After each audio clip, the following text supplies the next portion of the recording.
नमस्कार, आप देख रहे हैं जनादेश न्यूज। मैं हूं आपके साथ रश्मि त्रिवेदी। खबर शुरू करने से पहले एक नजर हेडलाइंस पर। हेडलाइन के प्रायोजक है सुशीला चैरिटेबल ट्रस्ट, जहां लोकहित और विकलांग लोगों की सहायता करना ही है कर्म, जिसका एक ही नारा जनहित में योगदान कराना।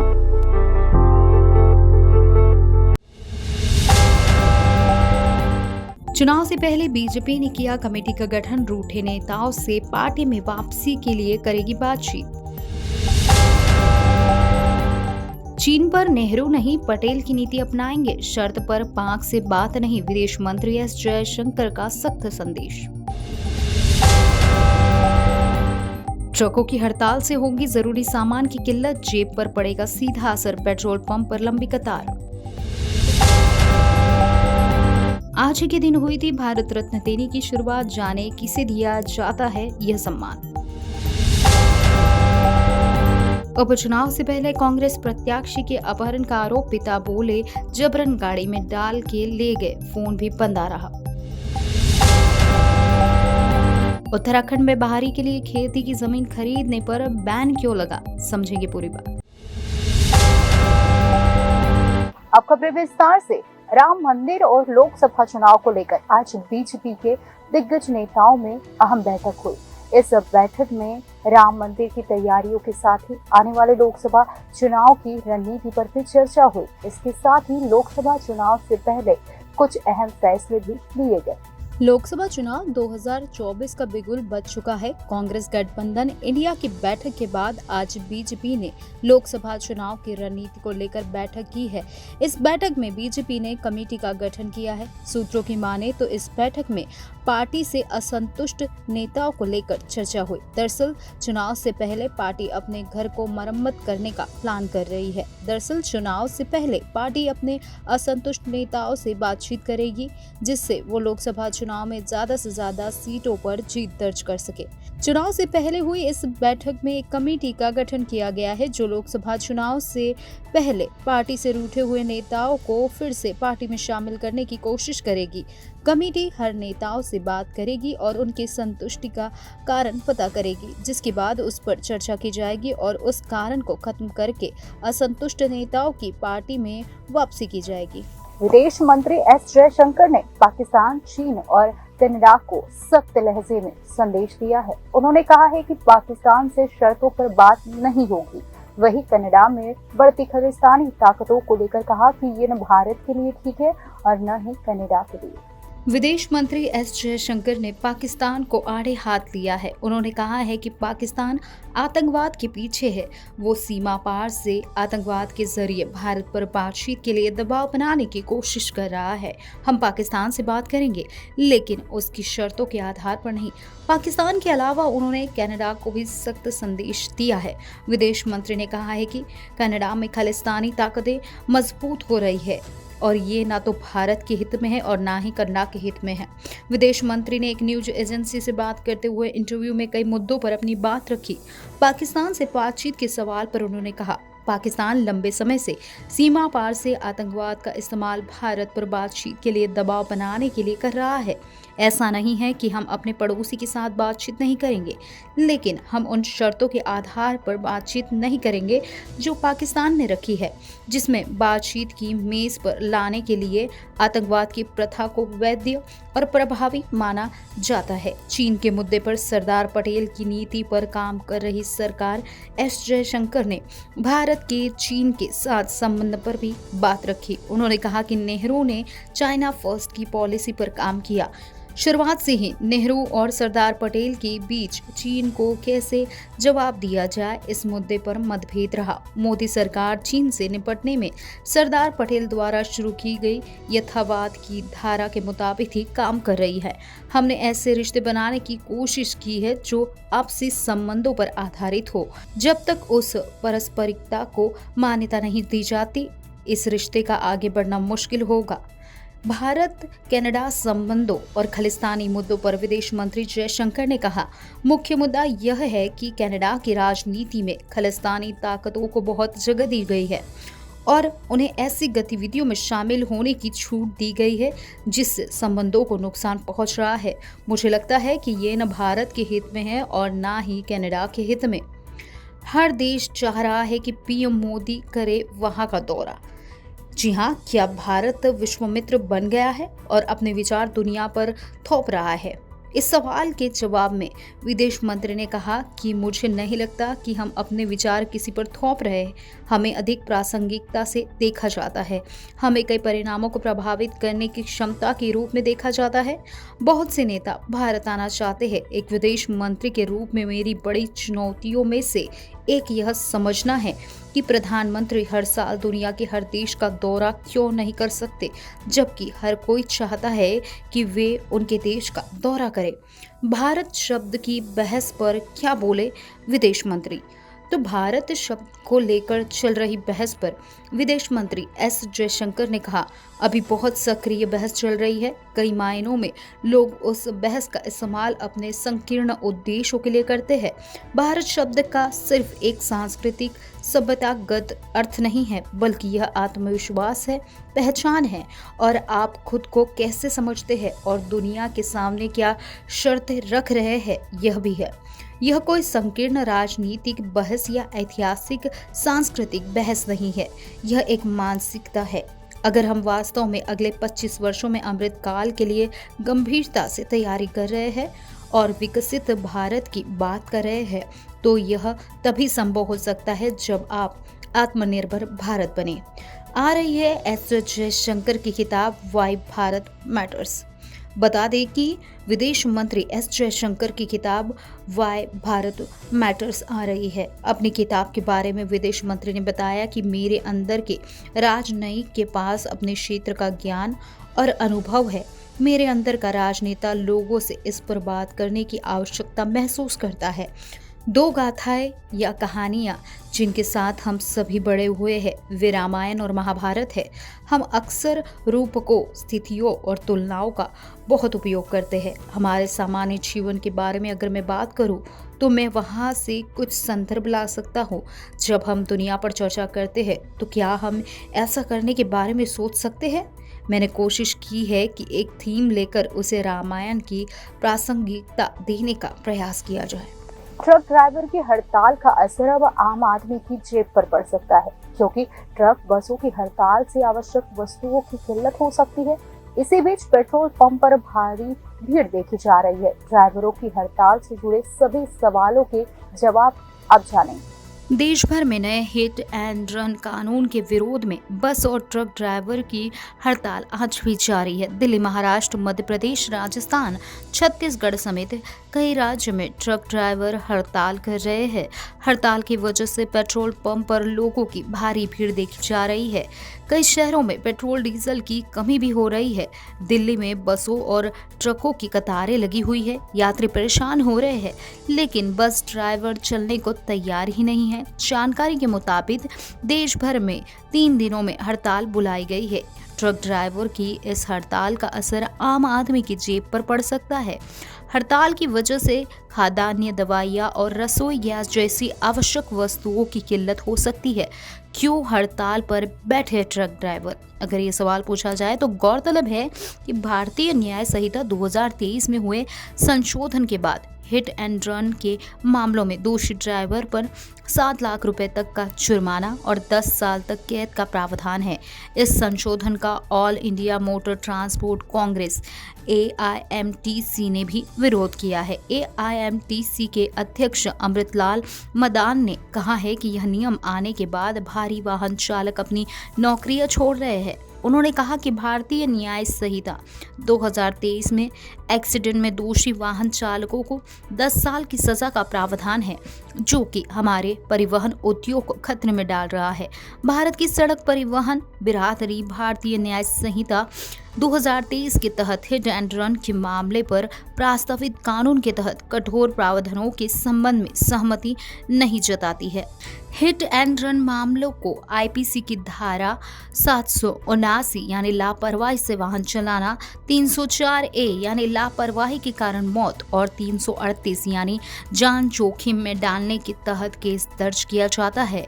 इसमें 2 साल की सजा का प्रावधान है। विशेष केस में IPC की धारा 302 भी जोड़ी दी जाती है। संशोधन के बाद सेक्शन 104(2) के तहत हिट एंड रन की घटना के बाद अगर कोई आरोपी घटनास्थल से भाग जाता है, पुलिस या मैजिस्ट्रेट को सूचित नहीं करता है तो उसे 10 साल तक की सजा भुगतनी होगी और जुर्माना देना होगा। AIMTC के अनुसार कानून में संशोधन से पहले स्टेक होल्डर्स के सुझाव नहीं लिए गए। प्रस्तावित कानून में कई खामियां हैं। अध्यक्ष अमृतलाल मदान ने बताया है कि देश भर में पहले से ही 25 से 30% ड्राइवर की कमी है और इस तरह के कानून से ड्राइवरों की कमी और बढ़ेगी। उन्होंने कहा कि ड्राइवरों की परेशानी की तरफ सरकार का ध्यान ही नहीं है। देश की अर्थव्यवस्था में सबसे बड़ा योगदान रोड ट्रांसपोर्ट और ड्राइवरों का है। AIMTC का कहना है कि देश में एक्सीडेंट इन्वेस्टिगेशन प्रोटोकॉल का अभाव है। इसके कारण मामले की निष्पक्ष जांच नहीं हो पाती है। ड्राइवर को दोषी करार दे दिया जाता है। दुर्घटना स्थल से भागने की किसी ड्राइवर की मंशा नहीं होती है, लेकिन आसपास जमा भीड़ से बचने के लिए ऐसा करना पड़ता है। हड़ताल का आम आदमी पर सीधा असर देखने को मिलेगा। ट्रकों की हड़ताल होने से दूध, सब्जी और फलों की सप्लाई नहीं होगी और कीमतों पर इसका सीधा असर देखने को मिलेगा। वही पेट्रोल डीजल की सप्लाई रुक जाएगी, जिससे लोकल ट्रांसपोर्ट और आम लोगों को आवाजाही में दिक्कत होगी। कला, साहित्य, विज्ञान, समाज सेवा और खेल जैसे विशिष्ट क्षेत्रों में असाधारण और उल्लेखनीय राष्ट्र सेवा करने वाले को देश का सर्वोच्च नागरिक सम्मान भारत रत्न प्रदान किया जाता है। 2 जनवरी 1954 को तत्कालीन राष्ट्रपति डॉक्टर राजेंद्र प्रसाद ने इस सम्मान को संस्थापित किया था। शुरू में इस सम्मान को मरणोपरांत देने का चलन नहीं था, लेकिन 1 वर्ष बाद इस प्रावधान को जोड़ा गया।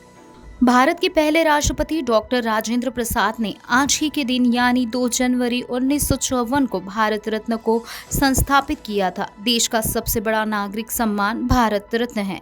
यह उन महान शख्सियत को दिया जाता है जिन्होंने कला, साहित्य, विज्ञान, समाज सेवा और खेल के क्षेत्र में उल्लेखनीय और असाधारण योगदान के जरिए राष्ट्र सेवा की हो। बता दें कि खेल के क्षेत्र में विशिष्ट उपलब्धि हासिल करने वालों को भी भारत रत्न से सम्मानित करने का प्रावधान बाद में किया गया। वर्ष 2014 में सचिन तेंदुलकर खेल के क्षेत्र में भारत रत्न पाने वाले अब तक इकलौते भारतीय है। यह कोई अनिवार्य नहीं है, लेकिन भारत रत्न सम्मान हर साल दिया ही जाए। भारत रत्न देने के लिए नामों की सिफारिश भारत के प्रधानमंत्री राष्ट्रपति से करते हैं, जिसके बाद राष्ट्रपति की ओर से उस व्यक्ति को यह सम्मान दिया जाता है। इस पुरस्कार के तहत प्राप्तकर्ता को राष्ट्रपति द्वारा हस्ताक्षरित एक सदन यानी प्रमाण पत्र और एक पदक प्राप्त होता है। पुरस्कार में कोई मौद्रिक अनुदान नहीं होता है। पहले भारत रत्न की डिजाइन में 35 मिमी गोलाकार स्वर्ण पदक था और इस पर सूर्य बना था, जिसके ऊपर हिंदी में भारत रत्न लिखा हुआ था और नीचे की तरफ पुष्पहार था। इसके पीछे राष्ट्रीय चिन्ह और वाक्य लिखा होता था। इसके बाद रत्न में बदलाव करते हुए तांबे के बने पीपल के पत्ते पर प्लैटिनियम का चमकता सूर्य बना दिया गया। इसके नीचे चांदी में भारत रत्न लिखा रहता है।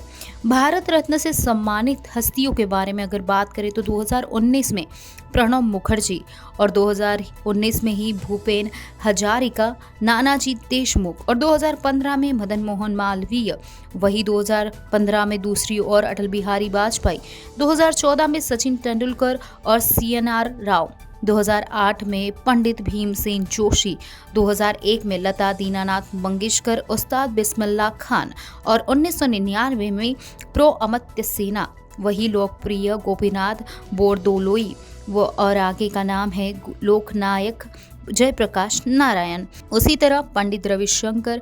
1998 की बात करें तो चिदम्बरम सुब्रमण्यम और मुदर्रे षणमुखा विदु सुबुलक्ष्मी। वही 1997 में डॉक्टर अबुल परीक जैनुलाब्दीन अब्दुल कलाम 1997 में और एक अरुणा आसफ अली, गुलजार लाल नंदा और 1992 में बात करें रत्न की तो जहांगीर रतनजी दादा भाई टाटा, मौलाना अबुल कलाम आज़ाद। 1992 में एक और भारत रत्न जो सत्यजीत रे के नाम हुआ। 1991 में राजीव गांधी, सरदार वल्लभ भाई पटेल। 1990 में doctor Bhimrao ji Ambedkar, doctor Nelson Mandela को मिला। 1988 में मुरुदुर गोपालन रामचंद्रन 1987 में खान अब्दुल गफ्फार खान, 1983 में आचार्य विनोबा भावे, 1980 में मदर टेरेसा, 1976 में कुमार स्वामी कामराज, 1975 में वराहगिरी वेंकटगिरी, 1971 में इंदिरा गांधी तो 1966 में लाल बहादुर शास्त्री, 1963 में ये भारत रत्न डॉक्टर पांडुरंग वामन केन को मिला, 1963 में डॉक्टर जाकिर हुसैन को, 1962 में डॉक्टर राजेंद्र प्रसाद और 1961 में डॉक्टर बिधान चंद्र रॉय को।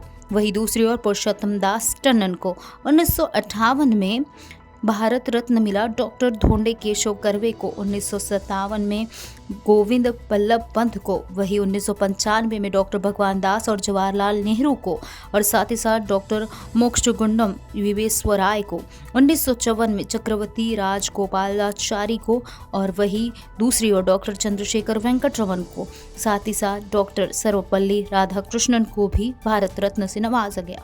केकड़ी जिले के नगर परिषद उपचुनाव से पहले कांग्रेस प्रत्याशी महावीर डसानिया के अपहरण का मामला सामने आया। डसानिया के पिता ने बेटे के अपहरण का सिटी थाना पुलिस में मामला दर्ज करवाया है। पिता के आरोप है कि उनके बेटे महावीर को बहला फुसलाकर जबरन गाड़ी में डालकर ले जाया गया, जिसके बाद से उनका फोन बंद आ रहा है। राजस्थान के केकड़ी जिले में नगर परिषद के उपचुनाव से पहले कांग्रेस के प्रत्याशी महावीर डसानिया के अपहरण का मामला सामने आया है। महावीर नगर परिषद के उपचुनाव में वार्ड नंबर 9 से चुनाव लड़ रहे, जिसके लिए 10 जनवरी को मतदान होने हैं, लेकिन चुनाव से पहले प्रत्याशी के अपहरण की बात सामने आई। इसको लेकर महावीर के पिता ने कांग्रेस के नेताओं के खिलाफ अपने बेटे के अपहरण का सिटी थाना पुलिस में मामला दर्ज करवाया है। वार्ड नंबर 9 से कांग्रेस प्रत्याशी महावीर डसानिया के अपहरण के मामले में उनके पिता जगदीश पुर निवासी कानाराम पुत्र घीसालाल जाट ने मामला दर्ज करवाया है। इसमें बताया गया है कि 30 दिसंबर को दोपहर 12 बजे सावर निवासी राजेंद्र भट्ट, नगर परिषद सभापति कमलेश साहू केकड़ी निवासी रामवतार जाट, महेंद्र जाट और दिनेश जैन उनके घर आए, जहां उनके बेटे महावीर को बहला फुसला कर जबरन गाड़ी में डालकर ले गए। इसके बाद से उनके बेटे का फोन बंद आ रहा है। अपहरण को लेकर पुलिस ने जांच शुरू कर दी है। इस मामले को लेकर प्रत्याशी महावीर के पिता ने अपने बेटे को बंधक बनाने के मामले में रिपोर्ट दर्ज करवाई है। इसको लेकर सिटी थाना पुलिस ने मामले की जांच शुरू कर दी है। बता दें कि केकड़ी नगर परिषद के वार्ड नंबर 9 से भाजपा पार्षद मिश्री लाल डसानिया के निधन के बाद यह सीट खाली हो गई थी। इसको लेकर 10 जनवरी को उपचुनाव के तहत मतदान होना है। इस पर बीजेपी ने वार्ड नंबर 9 से दिवंगत पार्षद मिश्री लाल की पत्नी विमला को प्रत्याशी बनाया है, जबकि कांग्रेस ने महावीर डसानिया को प्रत्याशी बनाया है। प्रत्याशी महावीर का वीडियो सामने आया। कांग्रेस प्रत्याशी महावीर के पिता कानाराम की ओर से अपने बेटे को बंधक बनाने के मामले में पुलिस ने जांच शुरू कर दी है। इस बीच प्रत्याशी महावीर का एक वीडियो सामने आया है। इस 15 सेकंड के वीडियो में महावीर यह कहते हुए नजर आ रहे हैं कि उसका कोई अपहरण नहीं हुआ है, वह केवल घूमने आया है। 2 से 3 दिन के बाद वह खुद घर लौट आएगा। फिलहाल पुलिस पूरे मामले की तह तक जाने की कोशिश कर रही है। उत्तराखंड में भू कानून को लेकर पिछले दिनों काफी बवाल हुआ था। इसके बाद मुख्यमंत्री पुष्कर सिंह धामी ने भू कानून के लिए एक कमेटी बना दी थी। इस कमेटी की तरफ से ड्राफ्ट बनाने के लिए लोगों से सुझाव मांगे जा रहे हैं। जब तक ड्राफ्ट फाइनल नहीं हो जाता, धामी ने उत्तराखंड में बाहरी लोगों के खेती और बागवानी के लिए जमीन खरीदने पर प्रतिबंध लगा दिए है। उत्तराखंड में भू कानून को लेकर कुछ दिनों पहले जमकर विरोध हुआ था। इस कानून के विरोध में देहरादून समेत कई जिलों में स्थानीय लोगों और कई समाजसेवी संस्थाओं ने रैली निकाली थी। अब मुख्यमंत्री पुष्कर सिंह धामी ने नए साल पर भू कानून को लेकर एक बड़ा फैसला लिया है। धामी ने बाहरी लोगों के उत्तराखंड में जमीन खरीदने पर रोक लगा दी है। धामी ने आदेश दिया है कि अगले आदेश तक जिलाधिकारी उत्तराखंड से बाहर के व्यक्तियों को कृषि और बागवानी के उद्देश्य से भूमि खरीदने की अनुमति नहीं देंगे। इसका मतलब हुआ कि जो लोग उत्तराखंड के मूल निवासी नहीं हैं, वो यहाँ खेती और बागवानी करने के लिए जमीन नहीं खरीद सकते हैं। आपको बता दें कि इसके पहले वहीं मुख्यमंत्री धामी ने उत्तराखंड में भूमि खरीदने से पहले खरीदार के भूमि खरीदने के कारण और सत्यापन किए जाने के आदेश दिए थे। मुख्यमंत्री धामी ने मुख्यमंत्री आवास पर भू कानून को लेकर अधिकारियों के साथ एक उच्च स्तरीय बैठक की। बैठक में धामी ने अधिकारियों को सख्त निर्देश दिए हैं कि भू कानून के लिए बनाई गई कमेटी द्वारा बड़े पैमाने पर जन सुनवाई की जाए और विभिन्न क्षेत्रों से जुड़े लोगों और विशेषज्ञों की राय ली जाए। भू कानून के लिए विकेंद्रीकृत व्यवस्था के लिए गढ़वाल और कुमायूं कमिश्नर को भी शामिल किया जाए। उत्तर प्रदेश जमींदारी एवं भूमि व्यवस्था अधिनियम 1950 की धारा 154 में वर्ष 2004 में किए गए संशोधन के अनुसार ऐसे व्यक्ति जो उत्तराखंड राज्य में 12 सितंबर 2003 से पूर्व अचल संपत्ति के धारक नहीं हैं, उन्हें कृषि और बागवानी के उद्देश्य से भूमि क्रय करने की जिला अधिकारी द्वारा अनुमति प्रदान किए जाने का प्रावधान था। मुख्यमंत्री धामी के निर्देश पर प्रदेश हित और जनहित के लिए यह निर्णय लिया गया है कि भू कानून समिति की आंखें प्रस्तुत किए तक जिलाधिकारी उत्तराखंड से बाहरी व्यक्तियों को कृषि एवं उद्यान के उद्देश्य से भूमि क्रय करने की अनुमति नहीं देंगे। धामी ने निर्देश दिए कि समिति द्वारा विशेषज्ञों और विभिन्न क्षेत्रों से जुड़े लोगों के सुझाव के आधार पर तेजी से ड्राफ्ट बनाया जाए। तब तक प्रदेश में बाहरी व्यक्तियों के कृषि एवं उद्यान के उद्देश्य से जमीन खरीदने पर रोक लगा दी गई है। महाराष्ट्र में इंडिया गठबंधन के घटक दलों के बीच जारी बयानबाजी के बीच कांग्रेस शिवसेना यानी उद्धव और एनसीसी यानी शरद पवार को सीट शेयरिंग में कितनी सीटें मिल सकती है, इसके अनुमान सामने आए हैं। महाविकास आघाड़ी में प्रकाश आंबेडकर की एंट्री के बीच इस महीने के अंत तक तस्वीर साफ होने की उम्मीद है। महाराष्ट्र में 2024 की लोकसभा सीट के लिए इंडिया अलायंस महाविकास अघाड़ी के घटक दलों के बीच भले ही बयानबाजी जारी है, लेकिन सीट शेयरिंग पर फैसला इस महीने के अंत तक ही हो पाएगा। मुमकिन है कि कुछ वक्त और लग सकता है। महाराष्ट्र में उत्तर प्रदेश के बाद सर्वाधिक 48 सीटें हैं। कांग्रेस की कोशिश है कि इस राज्य में ज्यादा से ज्यादा सीटें जीतकर बीजेपी की अगुवाई वाले एनडीए महायुति महाराष्ट्र में को कम सीट पर रोका जाए। शिवसेना और एनसीबी के टूटने के बाद वर्तमान में सबसे ज्यादा पेचीदी राजनीति महाराष्ट्र में है।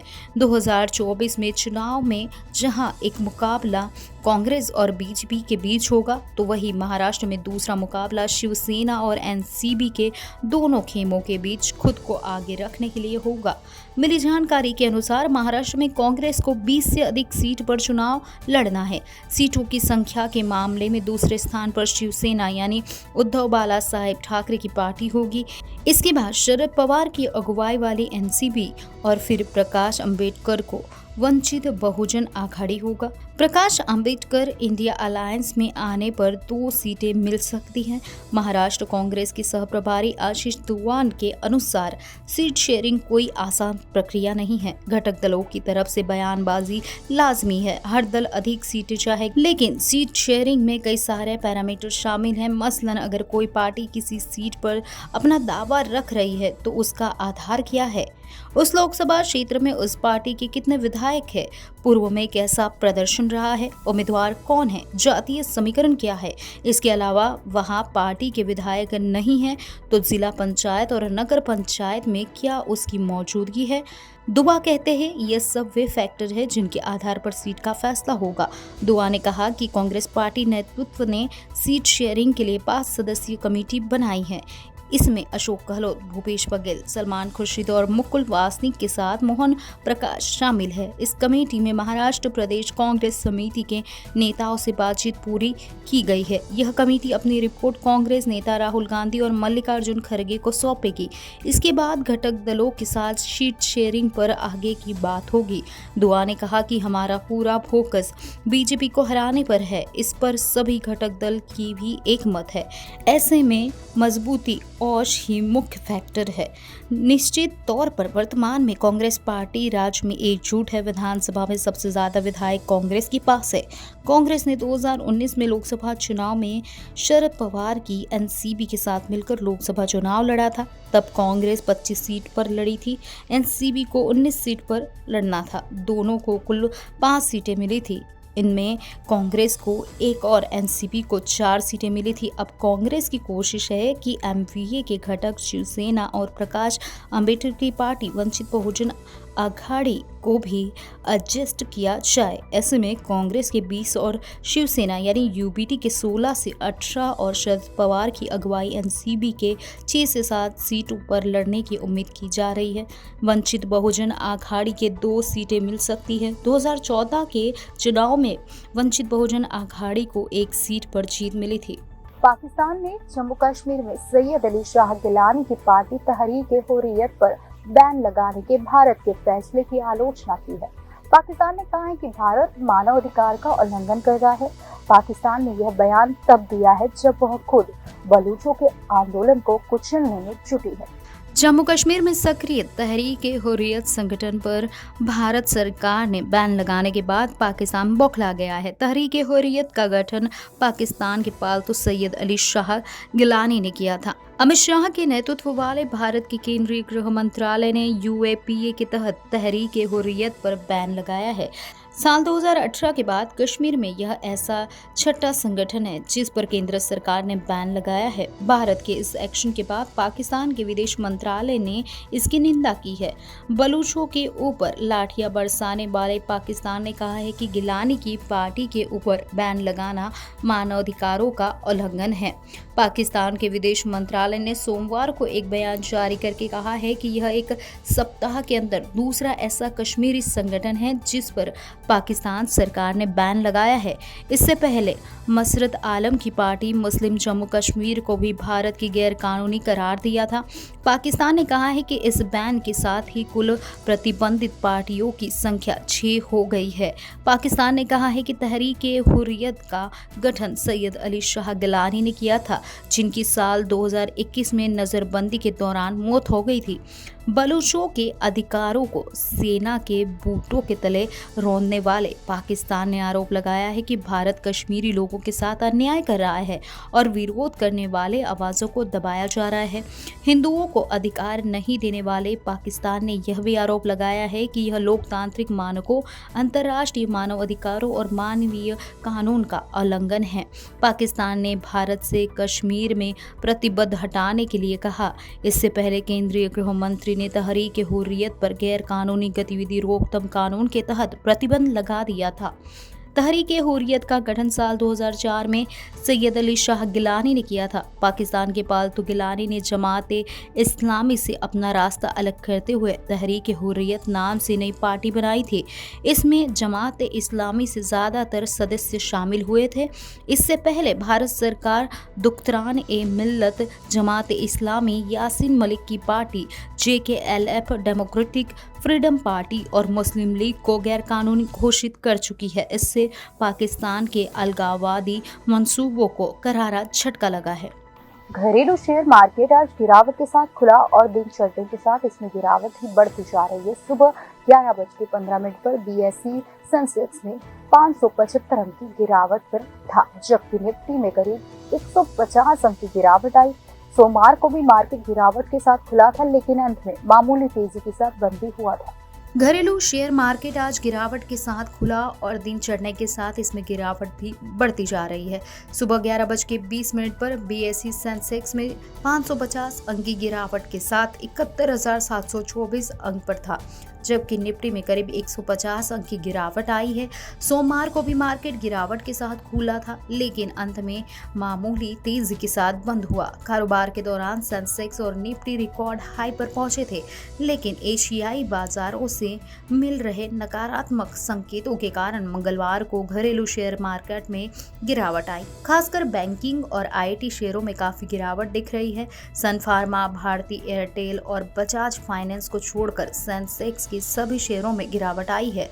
बुलेट मोटरसाइकिल बनाने वाली कंपनी रॉयल एनफील्ड के पेरेंट कंपनी आयशर मोटर्स ने 2% गिरावट आई है। रॉयल एनफील्ड की दिसंबर में बिक्री 7% की गिरावट के साथ 63,387 यूनिट रही। धनलक्ष्मी बैंक के शेयर में 6% से अधिक की तेजी आई है। सेक्टर वाइज बात करें तो निफ्टी IT में 0.44% की, निफ्टी ऑटो में 0.2 फीसदी गिरावट आई है। Nifty bank, financial services, metal और कंज्यूमर ड्यूरेबल भी गिरावट के साथ खुले, जबकि निफ्टी मीडिया, फार्मा, रियल्टी और हेल्थ केयर में तेजी रही है।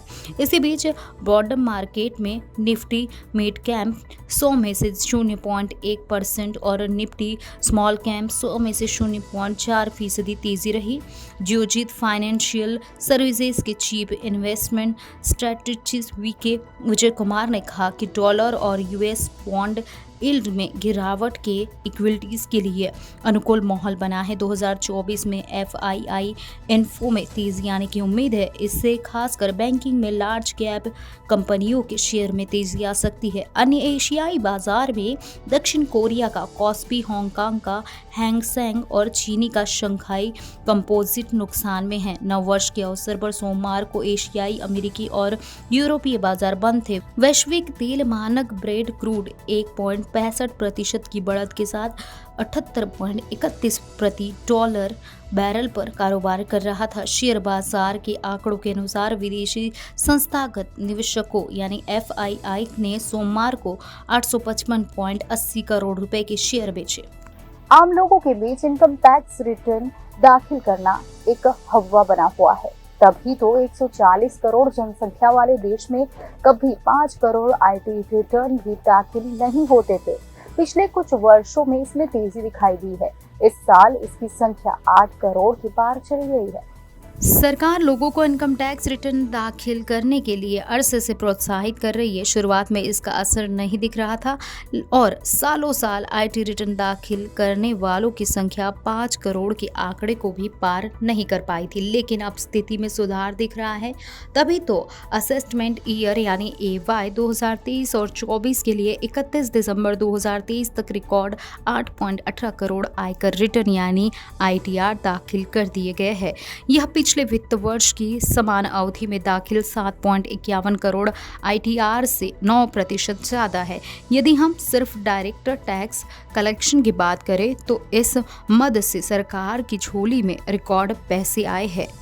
वित्त वर्ष एफवाई यानी 2022 और 23 के दौरान सरकार को इस मद में कुल 16.61 लाख करोड़ रुपए आए थे।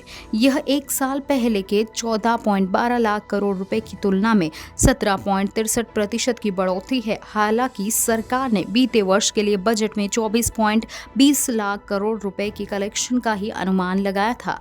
हालांकि बाद में रिवार्ड्स कर इसे 16.50 लाख करोड़ रुपए कर दिया गया था, लेकिन सरकार ने अप्रैल 2023 में जब प्रोविजनल डाटा जारी किया तो रिवाइज्ड असेसमेंट को भी पारा होता दिखा। बीते साल आयकर विभाग का बजट एस्टिमेट या बीई के मुकाबले 16.97% और रिवाइज्ड एस्टिमेट या आरई के मुकाबले 0.69% ज़्यादा रहा था। केंद्रीय वित्त मंत्रालय के तहत काम करने वाले central board of direct taxes यानी सीबीडीटी के मुताबिक असेसमेंट ईयर यानी एवाई 2023 और 24 के लिए 31 दिसंबर 2023 तक रिकॉर्ड 8 करोड़ 8 लाख से भी ज़्यादा इनकम टैक्स रिटर्न दाखिल किए गए। इसी अवधि के दौरान दाखिल की गई ऑडिट रिपोर्ट और अन्य फॉर्म की कुल संख्या 1.60 करोड़ है, जबकि पिछले वर्ष की इस अवधि में 1.43 करोड़ ऑडिट रिपोर्ट और फॉर्म दाखिल किए गए हैं। करदाताओं द्वारा अनुपालन को और आसान बनाने के लिए सभी आईटीआर के लिए डेटा का एक बड़ा हिस्सा वेतन, ब्याज, लाभांश, व्यक्तिगत जानकारी, टीडीएस से संबंधित जानकारी सहित कर भुगतान, आगे लाए गए नुकसान, एमएटी, क्रेडिट आदि से संबंधित डेटा से भरा हुआ था। सीबीडीटी का कहना है कि इस सुविधा का बड़े पैमाने पर उपयोग किया गया है। इसके परिणाम स्वरूप आईटीआर को आसानी से और तेजी से दाखिल किया जा सका। इसके अलावा वित्तीय वर्ष 2023 और 24 के दौरान ओएलटीएएस भुगतान प्रणाली की जगह एक डिजिटल ई पे टैक्स भुगतान प्लेटफॉर्म TIN 2.0 को ई फाइलिंग पोर्टल पर पूरी तरह से कार्यात्मक बना दिया गया था। इसने internet banking, NEFT, RTGS, OTG debit card, payment gateway और UPI जैसे करों के लिए ई भुगतान के लिए यूजर के अनुकूल विकल्प को संभव बनाया। रक्षा मंत्री राजनाथ सिंह ने उत्तर प्रदेश के मथुरा में लड़कियों के लिए देश के पहले सैनिक स्कूल का उद्घाटन किया। इस स्कूल में 870 बालिका विद्यार्थियों को शिक्षा एवं प्रशिक्षण प्रदान किया जाएगा। रक्षा मंत्रालय के मुताबिक 100 नए सैनिक स्कूलों की स्थापना की पहल के तहत यह स्कूल सभी राज्यों एवं केंद्र शासित प्रदेशों के साथ साझेदारी करेगा। रक्षा मंत्री राजनाथ सिंह ने सोमवार को वृंदावन में पहले बालिका सैनिक स्कूल का उद्घाटन करने के बाद कहा कि यह स्कूल निश्चित रूप से आसपास के क्षेत्र में सेना में शामिल होने की इच्छा रखने वाली यहाँ की बालिकाओं के लिए प्रकाश स्तंभ के रूप में कार्य करेगा। रक्षा मंत्रालय के मुताबिक संविद गुरुकुलम सैनिक स्कूल में 870 बालिका विद्यार्थियों को शिक्षा एवं प्रशिक्षण प्रदान किया जाएगा। मंत्रालय ने बताया कि इस स्कूल का उद्घाटन सभी राज्यों एवं केंद्र शासित प्रदेशों में गैर सरकारी संगठनों, निजी, राज्य सरकारी विद्यालयों के साथ साझेदारी के अंतर्गत 100 नए सैनिक स्कूल की स्थापना की पहल के तहत किया गया, जिनमें से 42 विद्यालय स्थापित किए जा चुके हैं। जानकारी के मुताबिक मौजूदा 33 सैनिक स्कूलों के अतिरिक्त बनने वाले विद्यालय है, जो पहले से ही पूर्ववर्ती पैटर्न के तहत कार्यक्रम संचालित कर रहे हैं। रक्षा मंत्री सिंह ने सोशल मीडिया मंच एक्स पर अपने संदेश में कहा कि मथुरा वृंदावन में स्थित वात्सल्य ग्राम में आयोजित दीदी माँ साध्वी ऋतुभरा के स्पष्टिपूर्ति महोत्सव में सम्मिलित हुआ। इस अवसर पर छात्राओं के लिए बने संविद गुरुकुलम सैनिक स्कूल का उद्घाटन किया। इस मौके पर उत्तर प्रदेश के मुख्यमंत्री योगी आदित्यनाथ समेत कई प्रमुख लोग मौजूद थे। उन्होंने कहा, संविद गुरुकुल गर्ल्स सैनिक स्कूल इन लड़कियों के लिए प्रकाश की किरण है जो सशस्त्र बल में शामिल होने और मातृभूमि की सेवा करने की इच्छा रखती है। अपने संबोधन में सिंह ने कहा कि मैं इस क्षेत्र के लोगों को बालिका सैनिक स्कूल की स्थापना होने पर भी बधाई देता हूँ। प्रधानमंत्री जी के नेतृत्व में जब हमारी सरकार ने सैनिक स्कूल में बालिकाओं के दाखिले को मंजूरी दी तो वह समय नारी उत्थान के इतिहास में स्वर्णिम क्षणों में से एक था। उन्होंने कहा, वह समय यह स्वीकार करने का था कि इस देश की सुरक्षा करने का अधिकार जितना पुरुषों का है उतना ही देश की नारी शक्ति को भी है। आज यहाँ पर बालिका सैनिक स्कूल की शुरुआत हो रही है। रक्षा मंत्री ने बालिका सैनिक स्कूल का उद्घाटन किए जाने का जिक्र करते हुए मुझे खुशी है कि इस अवसर पर गोरक्ष पीठाधीश्वर के संत महंत योगी आदित्यनाथ ने विद्यालय के उद्घाटन अवसर पर मेरा साथ दिया। उन्होंने मुख्यमंत्री के रूप में तो जनता के मन में सुरक्षा, समृद्धि और गौरव पैदा किया ही है। इस तरह के शब्द रक्षा मंत्री ने कहे। खबरों में आज बस इतना ही। आने वाली सभी खबरों को जानने के लिए आप जुड़े रहिए जनादेश न्यूज के साथ।